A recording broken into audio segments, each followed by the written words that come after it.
Hi friends, welcome to TechTa channel. Today I am going to show you in this video how to fix Volarant error code 0167. So before you start the video, please subscribe my channel for more latest video. First of all, update your drivers. Right click on start menu, click on device manager, click on display adapter, right click on graphics, click click on update driver, then click on browse my computer for drivers,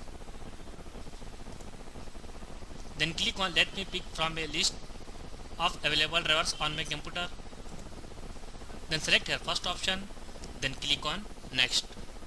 After doing close this, then search here turn Windows feature on or off. You can see here turn Windows feature on or off. Open this option. Here you should select -V, then click on OK.